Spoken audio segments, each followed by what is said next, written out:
The importance of law enforcement response to domestic violence. Survivor stories from Chicago. The audio provided is from 2 domestic violence survivors, as they talk about their experiences with the Chicago Police Department. Any accompanying images are for illustrative purposes only and do not portray actual victims. We first asked survivors to share a short summary of their domestic violence experience. I met this person on Facebook, dating on Facebook. Everything about this person was an absolute lie. The only thing that was true was his name. He sent the representation of who he thought I wanted him to be.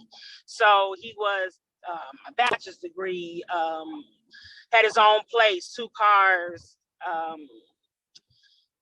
made $100,000 a year. He was going off of what I was telling him about myself. So he had to put on a fake facade in order to get with me. And I started to notice things wasn't adding up. And when I would approach him about it, he would become violent. So we were constantly fighting. He would damage things in my home. He has broken my gate. He's kicked in my garage door, stole my rims out of my garage. He shut down my water tank. I had to buy another water tank. He was cutting my hot water off. He caused a gas leak in my home because he was messing with my furnace and took out the exhaust pipes. So I've been headbutt, I've been slapped, I've been thrown to the ground. I've been called out my name.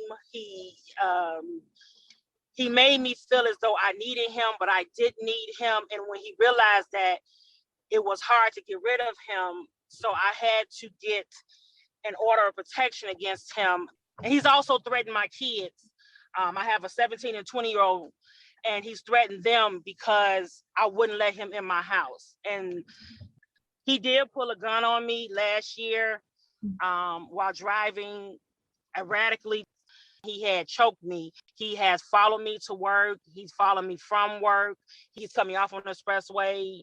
He had put a pillow over my face.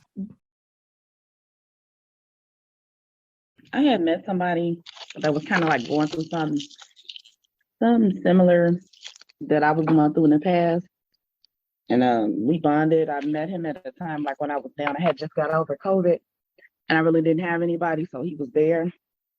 And it's just that when somebody's by your side, when you have nothing, not even your health, you value that person in a different, perspective. First, it was verbal, apologies every 5 minutes.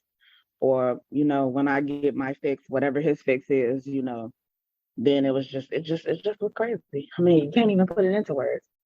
Just worse and worse and worse and worse. Intimidation, manipulation. It was just crazy. I knew it was real when he told me that I had belonged to him for eternity. I'm like, okay, this is not a joke anymore, And then just like if I didn't give him what he wanted, it was a problem. Every kind of abuse, it was that.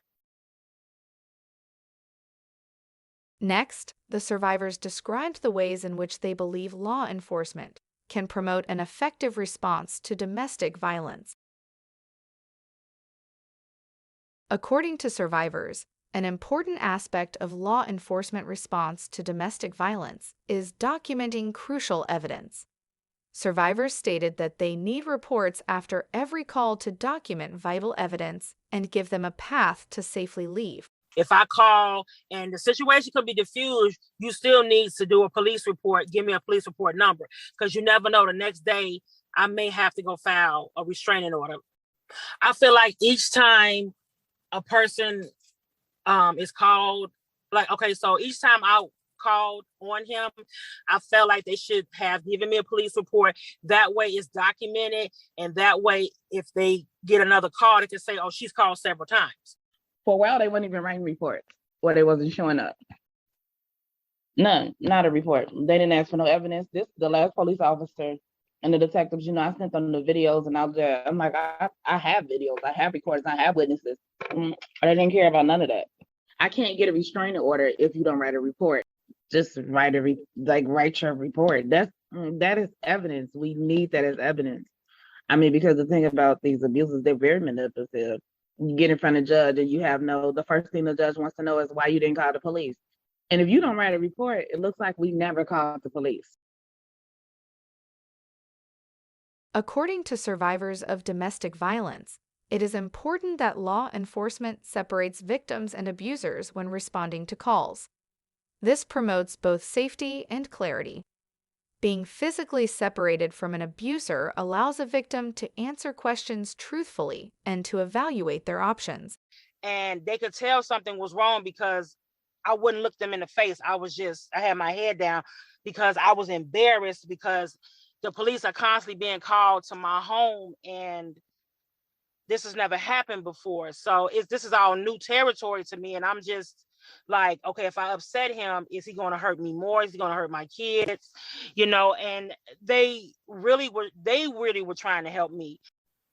Well, definitely separate the two like they did with me. They talked to me privately, but I was too scared and embarrassed to actually admit what was going on. I feel that if you lock them up for something they've done, maybe it'll give us enough time to look at the situation and move on, because it's hard to move on when someone's constantly in your face. According to survivors, an important aspect of law enforcement response is helping victims feel heard and supported. Helping victims feel supported is a complex skill, and sometimes it is easier to know what to say to a victim rather than what not to say. Our survivors appreciated officers who listened quietly, shared their own experiences, indicated belief, stated that they cared, and those who stated that the victim could call any time in the future when they needed law enforcement. I guess because I didn't look like your average person, I wasn't crying, I wasn't this. But the last person I talked to, he came, and I was talking to him, and he just listened. He didn't really have anything to say. He was actually shocked, and he was just listening. And so somebody actually heard me out. It was the police officer that came, and I was like, okay, somebody actually believes me. They was like, well, if you need the police again, ma'am, please call, know that we care and we're here for you. I did have an officer. She did help me. She told me her story, and she did help me. Every now and then she would call and check on me. So she did help me. They need to have officers, when you do a domestic violence call the victim the next day. Say, hey, is everything still okay?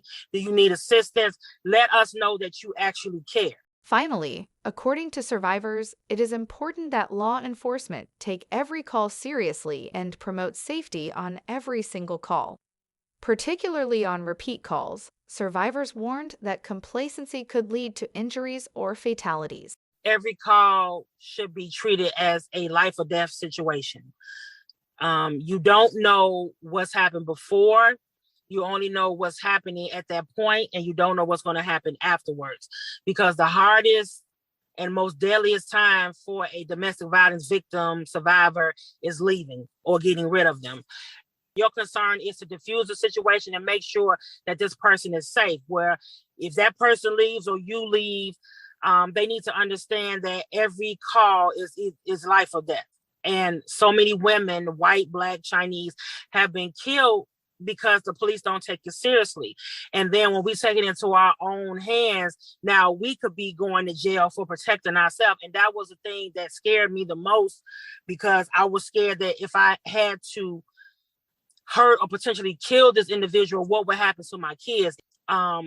They need to treat each call as if this person could kill the other person. We're all human. This could be your mother. This could be your sister. This could be your daughter. The same urgency you would have for your family, you should have for someone else's family. Because I am a mother, I am a sister, I am a daughter. So you need to treat me as if I'm part of your family. Just understand that if you leave here and leave the two together, someone could end up dead. And that's not what you want. The main goal is for everyone to be safe.